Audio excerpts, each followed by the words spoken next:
जय भीम. जय भीम कुणी म्हणावं? एखाद्या जातीत जन्माला आलेला आहे म्हणून मी जय भीम म्हणावं का? मी धर्म स्वीकारलेला आहे किंवा मी एखाद्या धर्मात जन्मलो म्हणून मी जय भीम म्हणावं का? मी जय भीम का म्हणावं आणि जय भीम कुणी म्हणावं? या भारत देशात असलेला प्रत्येक कामकरी, प्रत्येक शेतकरी, कुठला कामकरी, एक उदाहरण देते, जितक्याही मोठ्या मोठ्या बिल्डिंग्स या मुंबईमध्ये दिसतायत ना, त्याच्या बिल्डरच्या हाताखाली छोट्यातला छोटा मजूर जो जो काम करतो त्या प्रत्येकानं जय भीम म्हटलं पाहिजे. जय भीम कुणी म्हटलं पाहिजे? प्रत्येक मुलगी, प्रत्येक स्त्री जिला शिक्षणाचा अधिकार मिळालेला आहे, ज्या व्यक्तीने तिचं स्त्रीत्व फार मुळापासून समजून घेतलेलं आहे, असे असणारे बाबासाहेब आंबेडकर, अशा स्त्रीने, अशा प्रत्येक मुलीने जय भीम म्हणावं. जय भीम कुणी म्हणावं? ज्याही व्यक्तीवरती या संपूर्ण भारतामध्येच नव्हे तर या संपूर्ण जगामध्ये जिथे जिथे अन्याय होत असेल त्या प्रत्येक व्यक्तीने जय भीम म्हणावं. एवढा दरारा जय भीम या शब्दाचा असावा. म्हणून हात वर करून प्रत्येकाने बोलायचंय जय भीम. डॉक्टर बाबासाहेब आंबेडकरांचा. अराजकतेच्या पार्श्वभूमीवरती मूर्तिमंत शिवराज्य उभं करणाऱ्या जिजाऊ मासाहेब, शेतकऱ्यांच्या मिरचीच्या देठालाही हात लावाल तर तुमचे हात कलम केले जातील असे स्वतःच्या सेनेला बजावणारे छत्रपती शिवाजी राजे भोसले, सिंहाच्या जबड्यात घालून दात, मोजीन दात ही जात मराठ्याची छत्रपती संभाजी राजे भोसले, शिव तुझे नाव ठेविले पवित्र छत्रपती सूत्र विश्वाचे, छत्रपती शिवरायांना प्रेरणा देणारे, छत्रपती शिवरायांना शिकवण देणारे व छत्रपती शिवरायांचे खरे गुरु राष्ट्रसंत तुकाराम महाराज. कोणास न पिढी कमावले ते खाई, सर्व सुख देई आनंदात, हीच खरी नीती मानवाचा धर्म, बाकीचे अधर्म ज्योती म्हणे, असे स्त्री शिक्षणाचा लढा पुढे नेणारे, प्रत्येकाला सत्य म्हणजे काय हे जाणून देणारे, सत्य शोधक याची जागृती करणारे महात्मा ज्योतिबा फुले, त्यांच्याच पावलांवरती चालत चालत स्त्री शिक्षणाचा लढा देणाऱ्या सावित्रीबाई फुले. इतकंच नव्हे, ज्यांच्यामुळे आज आपण सर्वजण इथे आबादित आहोत, उपस्थित. दगडाच्या मूर्ती देव नसून तुमच्या आमच्या देव आहे ही शिकवण देणारे राष्ट्रसंत गाडगे बाबा, ज्याच्यामुळे आज मी इथे उपस्थित आहे, ज्याच्यामुळे मी बोलू शकते. सूर्य कधी कुणाच्या तळहाताला झाकत नाही, हिमालय कधी कुणाच्या बापालाही वाकत नाही, आणि मी जे बोलते त्याला मला अडवायची कुणाची ताकद नाही. आणि ही ताकद मला मिळालेली आहे विश्वरत्न डॉक्टर बाबासाहेब आंबेडकरांमुळे. या सर्व महापुरुषांना मी प्रथमतः वंदन करते.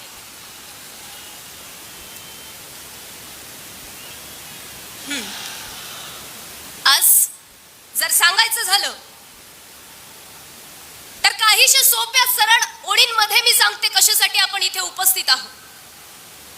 This trampling essence of false, selective but appreciable all constitutions, the virtuous ethos of each and every religious spirit, the immortal soul of most diversified nation that is India, and eternal spirit of pragmatic and true-hearted Indian citizen. म्हणजेच माहितीये काय, जगातल्या प्रत्येक निवडक व उत्तम उत्तम संविधानाचा सार म्हणजे भारतीय संविधान. जगातल्या सर्व धर्मांचा सत्य तत्व ज्ञानाचा सार म्हणजे भारतीय संविधान. विविधतेने नटलेल्या या भारत देशाची प्राण म्हणजे संविधान विज्ञानवादी, वास्तववादी व सत्य आचरणशील असलेल्या प्रत्येक भारतीय नागरिकांची ताकद म्हणजेच भारतीय संविधान. आणि याच भारतीय संविधानाच्या सन्मानानिमित्ताने, याच्या भारतीय संविधान सन्मान रॅलीच्या निमित्ताने श्रद्धेय बाळासाहेब आंबेडकर यांच्या नेतृत्वाखाली आज आपण सर्वजण इथे उपस्थित आहोत. म्हणून प्रथमतः मी त्यांना देखील वंदन करेन. मी ज्या 4 ओळी म्हणाली त्यातून दुसरी ओळ म्हणजे अशी, सर्व धर्माच्या सत्य तत्वज्ञानाचा सार. धर्म कोणता?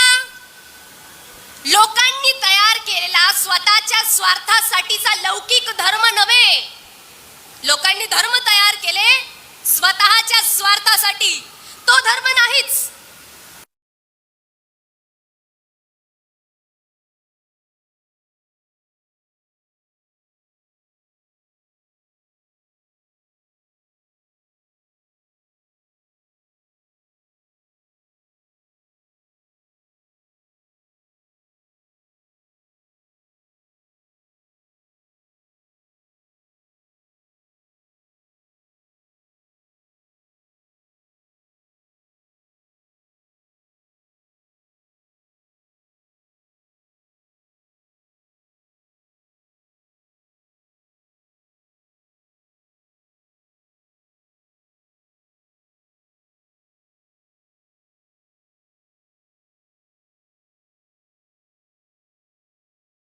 संविधान हे वाजिब आहे. भारतीय संविधान हमारा धर्म कलंकित कर रहा है. भारतीय संविधान हे आमचा धर्म बुडवतोय. हे असे अनेक उद्गार आपल्याला अनेक काहीशा निर्बुद्ध असलेल्या लोकांकडून ऐकायला भेटतं. पण नेमका या संविधानाच्या विचारांवरती आणि या तत्वांवरती चालणारा म्हणजे माहितीये कोण? या महाराष्ट्रात जन्मलेली वारकरी संत मांडी आहे. मग आता संत नेमकं कुणाला म्हणावं? संत कोण आहे? ये ताना करो वो तोडगा करो तुमको सब कुछ मिल जाएगा, याला संत म्हणतात का? हे संत नव्हे, हे संत नाही. असं केल्याने तुम्हाला तसं भेटेल आणि तसं केल्याने तुम्हाला तसं भेटेल, हे तर असं म्हणण्यासारखं झालं, भारत आमची माता आणि भारतातल्या मातांना मारता लाता, हे असं म्हटल्यासारखं झालं. एक प्रकारे सांगायचं झालं, हे नावापुरतीचं घेतलेलं सोंग, नावापुरतीचं घेतलेलं सोंग, पण लोक पुसतात यांचंच ढोंग. आणि अर्ध्यातून जास्त बहुजन समाज याच्यात अडकलेला आहे म्हणून त्यांची होते बोंब. मग यांना संत नाही म्हटलं जात. संत कुणाला म्हणावं? संत तो व्यक्ती जो संपूर्ण समाजासाठी जगतो, जो समाजाचं हित जोपासतो. संत त्यांना म्हणावं जे स्वतःसाठी दान मागत नाही, संपूर्ण विश्वासाठी दान मागतो. आता विश्वात्मके देवे, जो विश्वासाठी दान मागतो. आणि संत ते जे मनुष्यामध्ये परिवर्तन करतात आणि तेच परिवर्तनवादी संत म्हणजे ही वारकरी संत मांदी. आणि मग वारकरी कुणाला म्हणावा?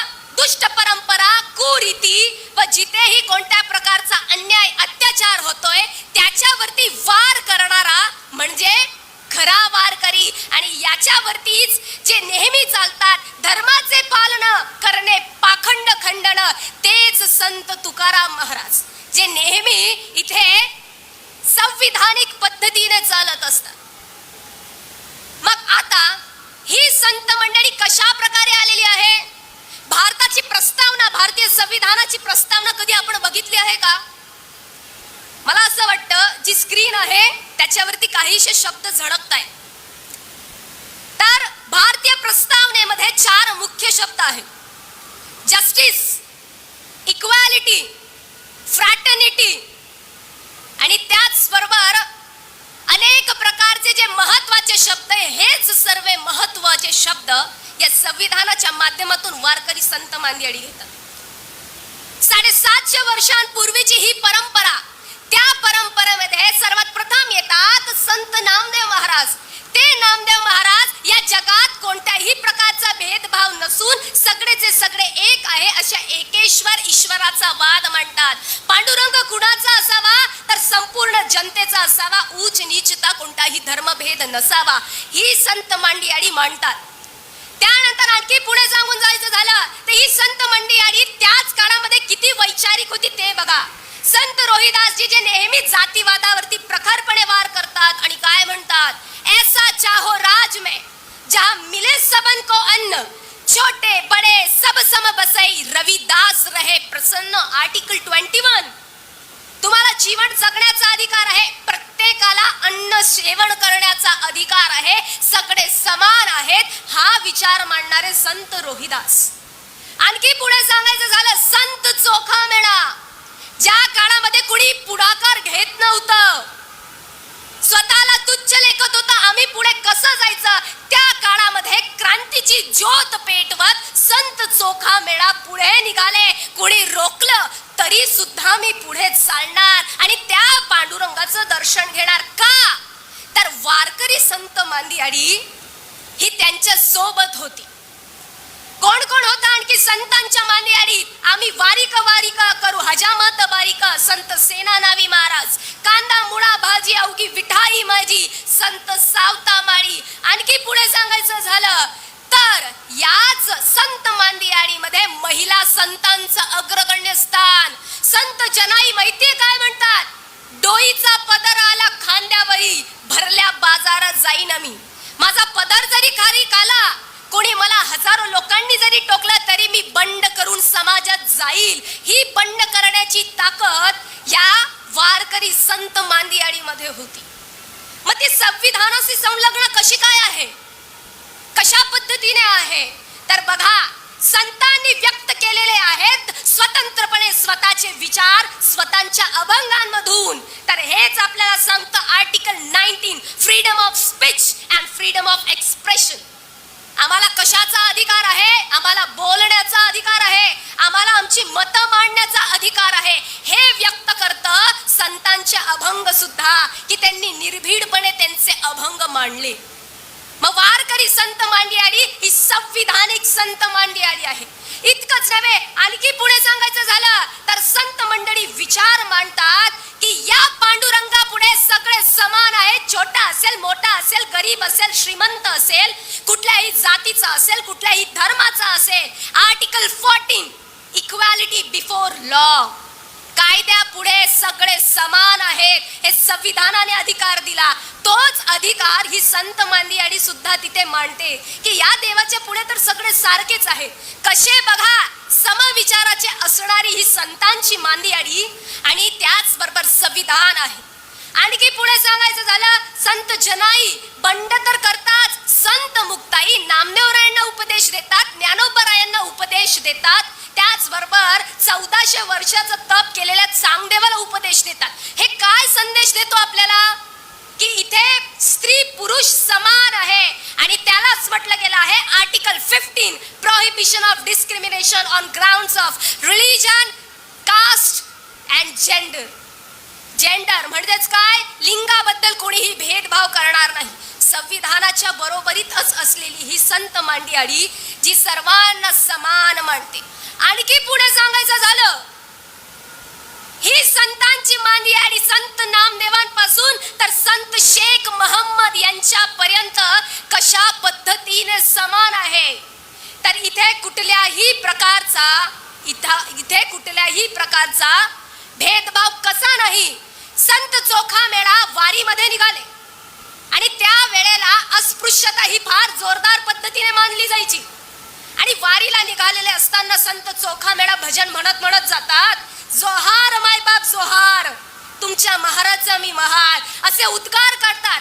आणि असंच अभंग म्हणत म्हणत माहितीये काय म्हणतात, हे देवा माझ्याने तू वाटणार तर नाही ना, तुझं भजन करणारे जे संत आहे त्यांना जर मी स्पर्श केला तर ते तर वाटणार नाही ना. हा विचार करत संत चोखामेळा नामदेवरायांच्या भेटीसाठी गेले आणि नामदेवरायांचा एक हात दूर होऊन खाली पाया पडण्यासाठी संत चोखामेळा वाकले. त्यांच्या मनात प्रश्न होता, मी तर अस्पृश्य आहे, संत नामदेव महाराज माझा स्पर्श कस काय सहन करतील म्हणून मी दुरून चरण स्पर्श करतो. परंतु संत नामदेव महाराज काय करतात, स्वतःच्या दोन्ही हातांनी चोखामेळांना उभा करतात आणि घट्ट असं आलिंगन देतात आणि म्हणतात इथेच सगळा भेदभाव संपला. कोणीच अस्पृश्य नाही, कोणीच महान नाही, सगळे समान आहेत, फक्त विचार शुद्ध असण्याची आवश्यकता आहे. याच विचारधारेला धरून चालणारी ही संपूर्ण संतांची मांदियाळी आहे. आणि हेच संविधानामध्ये आर्टिकल 17 सांगितलं आहे, ॲबॉलिशन ऑफ अनटचेबिलिटी. कशा पद्धतीने संविधानामध्ये मांडलेले जे विचार आहेत हे भेटले की तुम्हाला भेटतो जस्टिस म्हणजे न्याय.